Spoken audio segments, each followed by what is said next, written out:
पति के बाद की जिंदगी। पति की मौत के बाद सावित्री ने सोचा था कि उसकी सबसे बड़ी मुश्किल खत्म हो गई है, लेकिन उसे क्या पता था कि असली लड़ाई तो अब शुरू होने वाली थी। और जिस रात उसने हार मानने का फैसला किया, उसी रात उसकी बेटी की एक छोटी सी आवाज ने उसकी पूरी जिंदगी बदल दी। सावित्री सिर्फ 29 साल की थी जब एक सड़क हादसे में उसके पति की मौत हो गई। शादी को मुश्किल से 6 साल हुए थे। घर में अभी भी उसकी शादी की कुछ तस्वीरें लगी थी। अलमारी में लाल साड़ी रखी थी और हाथों की मेहंदी का रंग भी पूरी तरह नहीं उतरा था। लेकिन एक सुबह उसका सुहा एक सुबह उसका सुहाग नहीं, उसकी पूरी दुनिया उससे छिन गई। पीछे रह गई उसकी 7 साल की बेटी अनन्या। पहले कुछ महीनों तक रिश्तेदार उसके साथ खड़े रहे। कोई राशन दे जाता, कोई बेटी की फीस में मदद कर देता, लेकिन धीरे धीरे लोगों का व्यवहार बदलने लगा। सबसे पहले उसके देवर ने कहा, भाभी, भैया नहीं रहे, जमीन अब परिवार के नाम कर देनी चाहिए। सावित्री ने शांत आवाज में कहा, ये जमीन मेरी बेटी के भविष्य के लिए है, मैं इसे किसी के नाम नहीं करूंगी। उस दिन के बाद जैसे सब बदल गया। गांव में उसके बारे में बातें होने लगी। अकेली औरत है, पता नहीं किसके भरोसे रहती है, इतनी जमीन और पैसा अकेले कैसे संभालेगी। सावित्री हर बात सुनती, लेकिन जवाब नहीं देती। उसने सिलाई मशीन निकाली और काम शुरू कर दिया। सुबह घर का काम, दोपहर में कपड़े सिलना और रात को बेटी की पढ़ाई। उसे लगता था कि मेहनत से सब ठीक हो जाएगा, लेकिन एक दिन उसे घर के दरवाजे के नीचे एक कागज मिला। उस पर सिर्फ एक लाइन लिखी थी, अगर जमीन नहीं छोड़ी तो बेटी को खो दोगी। सावित्री के हाथ कांपने लगे। उसने तुरंत बेटी को कमरे से बुलाया। अनन्या, आज स्कूल से अकेले मत आना। बेटी ने पूछा, क्यों माँ? सावित्री ने मुस्कुराने की कोशिश की, बस ऐसे हैं। लेकिन उस रात उसे नींद नहीं आई। अगले दिन उसने शहर जाकर एक वकील से सलाह ली। वहां उसे पता चला कि उसके पति ने मरने से कुछ महीने पहले जमीन और बैंक खाते से जुड़े कुछ महत्वपूर्ण दस्तावेज अलग सुरक्षित रखे थे। वकील ने कहा, आपको ये कागज तुरंत ढूंढने होंगे। सावित्री घर लौटी और पूरी रात पुराने संदूक की तलाशी लेने लगी। कपड़े, पुरानी तस्वीरें, बीमा की रसीदें, कुछ बैंक की पर्चियां, लेकिन दस्तावेज नहीं मिले। तभी उसे संदूक के नीचे लकड़ी की एक पतली पट्टी दिखाई दी। उसने उसे हटाया तो अंदर एक छोटा सा लिफाफा छिपा था।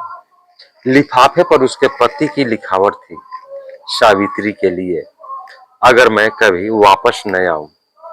उसकी आंखों से आंसू निकल पड़े। लेकिन लिफाफे के अंदर सिर्फ एक चिट्ठी नहीं थी, उसमें एक बैंक लॉकर की चाबी भी थी। अगली सुबह सावित्री बैंक पहुंची। लॉकर खुला तो उसके अंदर जमीन के मूल कागजात, कुछ बचत के दस्तावेज और एक दूसरी चिट्ठी रखी थी। इस बार चिट्ठी पढ़कर सावित्री के पैरों तले जमीन खिसक गई। उसमें लिखा था, सावित्री, मुझे शक है कि मेरे अपने लोग मेरी गैर मौजूदगी में तुम्हें कमजोर समझ सकते हैं, इसलिए मैंने कुछ जरूरी कागज सुरक्षित रखे हैं। अगर कभी मेरे बाद कोई तुम्हें डराए तो पीछे मत हटना। लेकिन चिट्ठी की आखिरी लाइन सबसे ज्यादा चौंकाने वाली थी, और अगर मेरी मौत का हादसा कहा जाए तो इस बात पर आंख बंद करके भरोसा मत करना। सावित्री कुछ पल तक उस कागज को देखती रह गई। उसके पति की मौत सच में सड़क हादसा से या फिर कुछ और? उसने पुराने हादसे की रिपोर्ट निकलवाई। रिपोर्ट में लिखा था कि गाड़ी अचानक नियंत्रण से बाहर हुई थी। लेकिन जब सावित्री ने रिपोर्ट ध्यान से पढ़ी तो उसे एक बात अजीब लगी। हादसे से कुछ घंटे पहले उसके पति ने किसी अनजान नंबर पर कई बार फोन किया था। वही नंबर बाद में बंद हो गया था। सावित्री डर गई, लेकिन अब उसके पास डरने का समय नहीं था। उसने सारे दस्तावेजों की प्रतियां बनाई और पंचायत के सामने सबूत रख दिए। जमीन पर उसका और उसकी बेटी का अधिकार साफ था। देवर के पास कोई जवाब नहीं था। लेकिन तभी सावित्री ने एक और बात कही। मैं सिर्फ अपनी जमीन के लिए नहीं लड़ रही। मैं ये जानना चाहती हूं कि मेरे पति की मौत सच में हादसा थी या नहीं। पूरा कमरा शांत हो गया। जिस आदमी ने सबसे ज्यादा दबाव बनाया था, उसके चेहरे का रंग अचानक उड़ गया। सावित्री ने उसे देखा। उसकी आंखों में पहली बार डर नहीं था, सिर्फ सवाल था। लेकिन उसी शाम जब वह घर लौटी तो दरवाजे के बाहर एक आखिरी कागज पड़ा था। उस पर लिखा था, सच जानना चाहती हो तो कल रात पुराने पुल पर अकेली आना। सावित्री ने कागज मोड़ा। कुछ देर तक वह चुप रही। फिर उसने अपनी बेटी को देखा। उसे अपनी पति की चिट्ठी याद आई। उसे किसी के सामने हाथ मत फैलाने देना। सावित्री ने फैसला किया कि वह जाएगी, लेकिन अकेली नहीं। अगले दिन उसने पुलिस को सारी जानकारी दी और तय योजना के साथ पुराने पुल पर पहुंची। वहां अंधेरा था। कुछ मिनट बाद एक आदमी सामने आया। सावित्री उसे देखकर सन रह गई। वह उसके पति का पुराना दोस्त था। उसने धीमी आवाज में कहा, तुम्हारे पति को उस रात पता चल गया था कि जमीन के कागजों में बड़ा घोटाला किया जा रहा है। सावित्री ने पूछा, तो फिर उन्होंने मुझे क्यों नहीं बताया? उस आदमी ने सिर झुका लिया। क्योंकि उन्हें डर था कि अगर उन्होंने तुम्हें बताया तो तुम्हारी जान भी खतरे में पड़ सकती है। सावित्री की आंखों में आंसू आ गए। अब उसे समझ आया कि उसके पति ने मरने से पहले दस्तावेज क्यों छिपाए थे। लेकिन कहानी यही खत्म नहीं हुई। जांच आगे बढ़ी और आखिरकार उन लोगों पर कार्रवाई हुई जिन्होंने जमीन हथियाने की कोशिश की थी। सावित्री ने गांव नहीं छोड़ा। उसने अपनी सिलाई का काम बढ़ाया और दूसरी महिलाओं को भी काम सिखाना शुरू कर दिया। कुछ ही महीनों में उसके घर में एक छोटा सा सिलाई केंद्र खुल गया। एक साल बाद अनन्या ने स्कूल में पहला स्थान हासिल किया। पुरस्कार लेते समय उसने मंच पर कहा,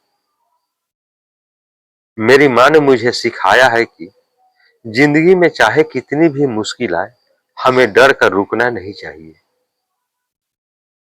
पूरा हॉल तालियों से गूंज उठा। सावित्री की आंखों से आंसू बह रहे थे, लेकिन इस बार ये आंसू दर्द के नहीं थे। ये उस जीत के आंसू थे जिसे उसने अपने पति की याद और अपनी बेटी की उम्मीद के सहारे हासिल किया था। उस रात उसने पति की तस्वीर के सामने दिया जलाया और धीरे से कहा, मैं हारने वाली थी, लेकिन हमारी बेटी ने मुझे बचा लिया। फिर उसने अपनी बेटी को गले लगा लिया।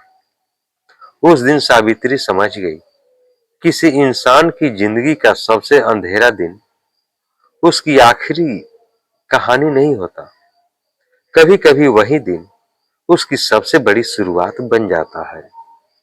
पाठकगण, अब आप बताइए, अगर आप सावित्री की जगह होते तो क्या आप अपने पति की मौत की सच्चाई जानने के लिए इतनी बड़ी लड़ाई लड़ते?